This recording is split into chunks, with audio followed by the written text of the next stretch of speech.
Hi friends, எல்லாருக்கும் வணக்கம். எல்லாரும் எப்படி இருக்கீங்க? நல்லா இருக்கீங்களா? Welcome to Sakthi Saravana YouTube channel.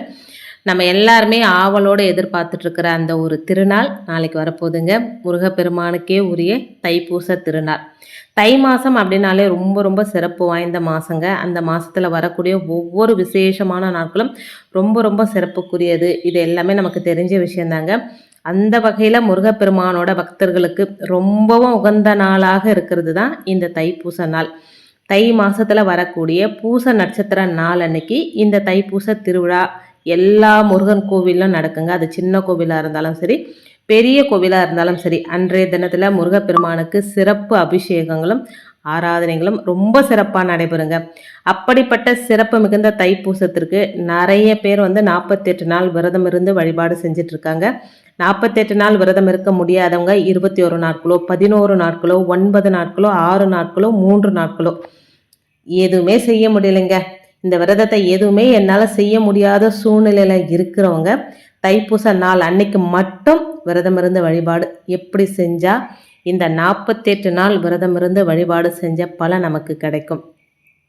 இந்த வருஷம் தைப்பூசம் அப்படின்றது பிப்ரவரி மாதம் 11ஆம் தேதி செவ்வாய்க்கிழமை அன்னைக்கு வருதுங்க.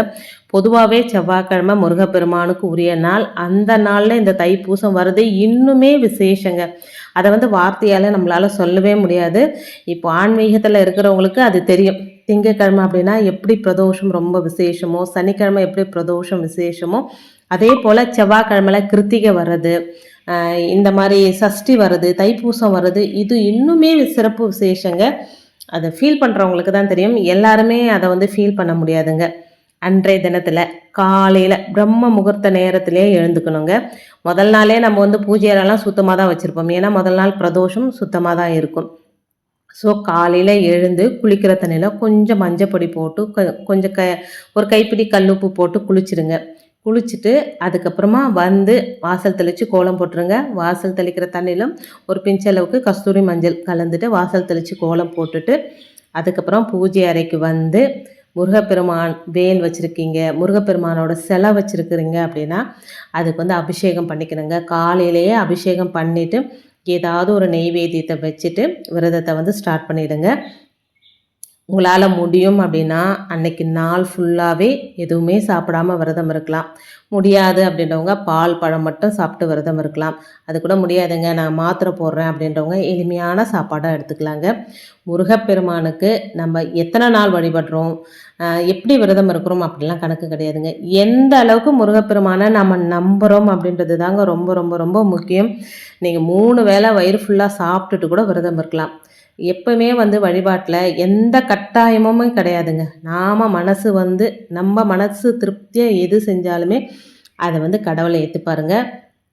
அன்றைய தினம் விரதம் இருக்க முடியாது, ஆனால் வழிபாடு மட்டும் செய்கிறோம் அப்படின்றவங்க தைப்பூச நாள் அன்னைக்கு பிரம்ம முகூர்த்த நேரத்துலையோ, அப்படி இல்லைன்னா காலையில் 7:30 மணிலேருந்து 8:30 மணிக்குள்ளேயோ, அப்படி இல்லைன்னா 10:30லேருந்து 11:30 மணிக்குள்ளேயோ, அதுவும் முடியலையா 5:30 மணிலேருந்து 7:30 மணிக்குள்ளேயோ இந்த தைப்பூச வழிபாட்டை செய்யலாங்க. எப்படி வேணால் செய்யுங்க, ஆனால் முருகனை ஆத்மார்த்தமாக செய்யுங்க, அது போதுங்க. முருகப்பெருமானுக்கு தேன் தினை மாவு ரொம்ப பிடிக்குங்க. உங்ககிட்ட முருகப்பெருமானோட வேல் இருக்குது, சிலை இருக்குது அப்படின்னா பாலபிஷேகம் தேன் அபிஷேகம் பண்ணுங்கள், ரொம்ப விசேஷம். இல்லை நீங்கள் சிலை வச்சுட்டு இல்லை, முருகரோட வேல் வச்சுட்டு இல்லை அப்படின்றவங்க கொஞ்சம் பால், பசும்பாலோ இல்லை பேக்கெட் பாலோ நைவேத்தியத்துக்கு வைப்போம். ஒரு சின்ன கப்பில் மலை தேன் கிடைச்சா, சுத்தமான தேன் கிடைச்சா அந்த படத்துக்கு முன்னாடியே நீங்கள் வச்சுக்கலாங்க. இப்போ ஒரு சிலருக்கு மலை தேன்லாம் கிடைக்க வாய்ப்பு இல்லைங்க. அந்த மாதிரி கொஞ்சம் காஸ்ட்லியாக இருக்கிற மாதிரி தேன் வாங்கி அதை முருகப்பெருமான் படத்துக்கு முன்னாடியே வைக்கலாங்க. நீங்கள் பால், தேன், பன்னீர், தினை மாவு இதெல்லாம் எது கிடைக்குதோ உங்களுக்கு அதை வச்சுக்கோங்க. அப்படி இல்லைன்னா அவல், பொரிக்கடலை, சக்கரை பொங்கல், பாயாசம், பால் சாதம் இந்த மாதிரி கூட வச்சுக்கலாம். அதாவது நம்மளுக்கு என்ன செய்ய முடியுமோ அதை வச்சு வழிபாடு செஞ்சுக்கலாங்க.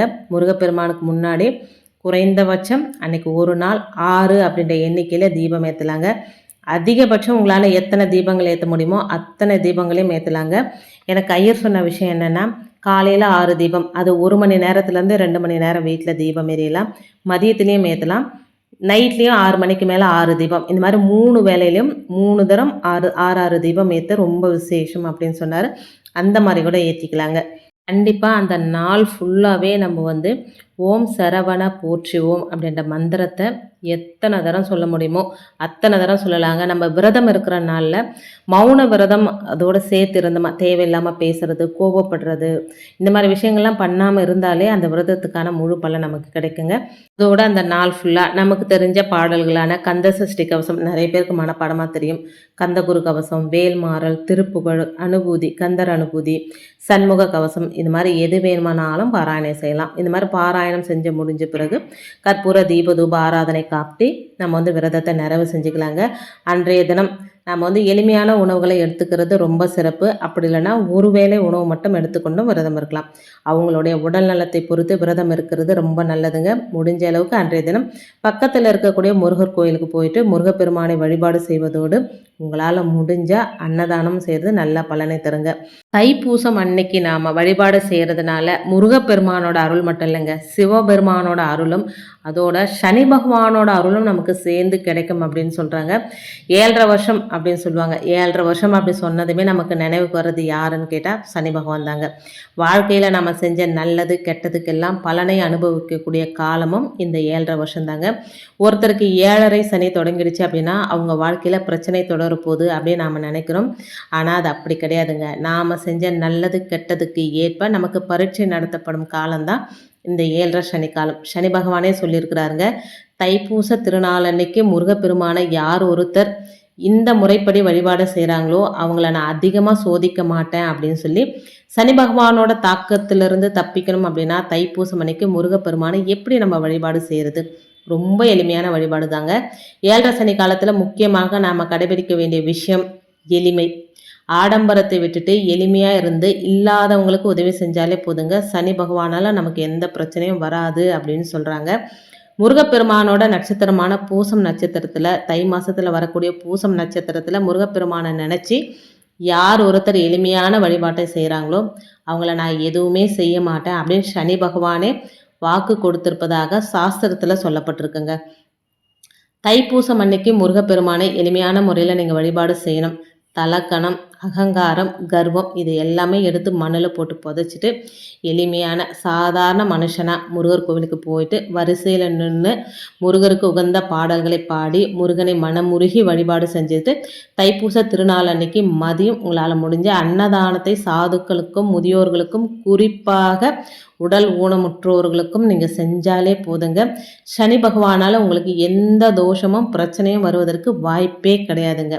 அந்த பழனி முருகனுக்கு தைப்பூச திருநாள் ரொம்ப ரொம்ப விசேஷம். எல்லா முருகர் கோவிலும் தைப்பூச திருநாள் திருவிழாவாக கொண்டாடப்பட்டாலுமே அந்த பழனியில் இந்த விசேஷம் மிக விமர்சையாக நடக்குங்க. காரணம் என்ன தெரியுமா? அந்த இடத்துல தான் முருகர் ஆண்டி கோலத்தில் இருப்பார்.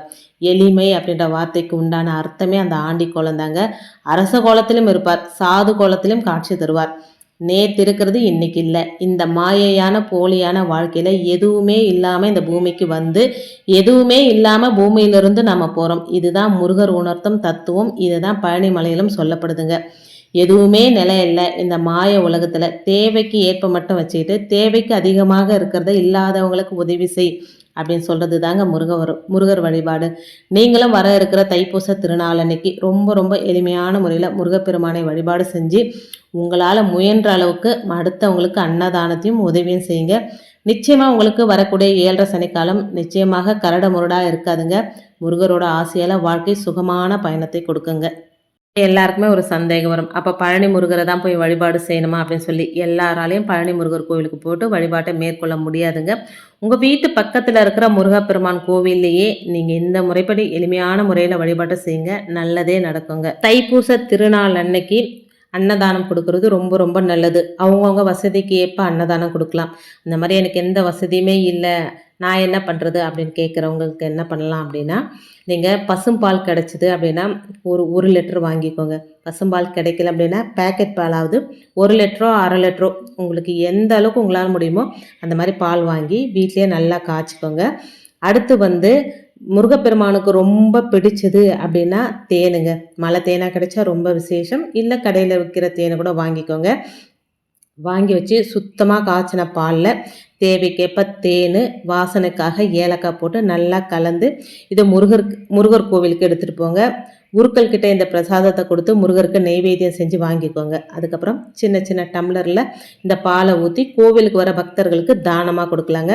வீட்லேயே கூட இந்த வழிபாட்டை செஞ்சாலும் சரி, அந்த பாலை ஒரு பாத்திரத்தில் ஊற்றி கொண்டு போய் வீதியில் வர்றவங்களுக்கு, உங்கள் வாசலில் யார் வராங்க போகிறவங்க வரவங்க யாராவது இருந்தால் அவங்களுக்கு உங்கள் கையால் நீங்கள் இந்த பாலை கொடுக்கும்போது கடன் சார்ந்த பிரச்சனைகள் தீருங்க. இந்த பாலை நீங்கள் உங்கள் கையால் கொடுக்கும்போது உங்கள் பக்கத்தில் எந்த உயிரினம் வந்தாலும் அந்த உயிரினத்தை உதாசீனப்படுத்தக்கூடாதுங்க. உதாரணமாக நாய், பூனை, பசு எந்த ஜீவராசிகள் வந்தாலும் கொடுக்கலாங்க, தப்பு கிடையாதுங்க. மனுஷங்களுக்காக மட்டும்தான் இந்த தானம் அப்படின்னு சொல்லி மற்ற ஜீவராசிகளை உதாசீனப்படுத்தக்கூடாதுங்க. முருகர் எந்த ரூபத்திலாவது வந்து நீங்கள் கொடுக்குற இந்த பிரசாதத்தை குடிச்சிட்டு உங்களுக்கு ஆசையை வழங்குவாருங்க. அதனால் நீங்கள் இந்த பால் கொடுத்துட்டு இருக்கிறீங்க, பக்கத்தில் ஒரு நாய் வருதுன்னா அதுக்கு ஒரு சின்ன கப்பில் அந்த பாலை ஊற்றுங்க. பசுமாடு வந்தாலும் அதுக்கும் கொஞ்சம் கொடுக்கலாங்க. இந்த பாலை தானம் செய்யும் போது அது கோவிலாக இருந்தாலும் சரி, வீட்லையா இருந்தாலும் சரி, எந்த உயிரினம் வந்தாலும் உதாசீனப்படுத்தாதீங்க. தைப்பூசத்தன்னைக்கு இந்த பால், தேன் ரெண்டையும் சேர்த்து தானம் கொடுத்துட்டு அப்படியே இட்டுடக்கூடாதுங்க. வாரந்தோறும் வரும் செவ்வாய்க்கிழமையிலையோ, கிருத்திகை, பங்குனி உத்திரம் இது போல் முருகருக்கு விசேஷமான தினங்கள் வந்தாலும் அந்த நாளில் இந்த பொருளை பக்தர்களுக்கு தானமாக கொடுக்குற பழக்கத்தை நீங்கள் அப்படியே வச்சுக்கோங்க. ஆயுள் முழுவதும் உங்களை கடன் வாங்க விடாமலும் செல்வந்தர்களாகவும் வைத்துக்கொள்ளக்கூடிய சக்தி இந்த எளிமையான பரிகாரத்துக்கு இருக்குங்க. இப்போ ஒரு சிலருக்கு தோணும், நம்ம 48 நாள் விரதம் இருக்க முடியலையே, 21 நாள் விரதம் இருக்க முடியலையே அப்படின்னு நினைக்கிறவங்க இந்த ஒரு நாள் அன்னைக்கு இந்த முறையில் விரதம் இருந்து பாருங்க. முருகப்பெருமானோட பரிபூரணமான ஆசீர்வாதம் கண்டிப்பாக கிடைக்குங்க. இந்த தைப்பூச திருநாள் அன்னைக்கு நம்ம எப்படி வழிபாடு செஞ்சால் என்னென்ன பலன்கள்லாம் கிடைக்கும், எப்படி எளிமையான முறையில் வழிபாடு செய்கிறது அப்படின்றத பற்றி உங்களோட ஷேர் பண்ணிக்கிட்டதில் எனக்கு ரொம்ப ரொம்ப ரொம்ப சந்தோஷங்க. வீடியோவில் நான் சொன்ன விஷயங்கள்லாம் உங்களுக்கு பிடிச்சிருந்தது அப்படின்னா ப்ளீஸ் சேனலுக்கு சப்ஸ்கிரைப் பண்ணி சப்போர்ட் பண்ணுங்கள். இந்த வீடியோ உங்கள் ஃப்ரெண்ட்ஸ் அண்ட் ஃபேமிலிக்கும் ஷேர் பண்ணி விடுங்க, அவங்களும் பலனடையட்டும். இன்னொரு எளிமையான ஆன்மீக தகவலோடு உங்களை சந்திக்கிறேன். அது வரைக்கும் நன்றியும் வணக்கமும். Take care and bye friends.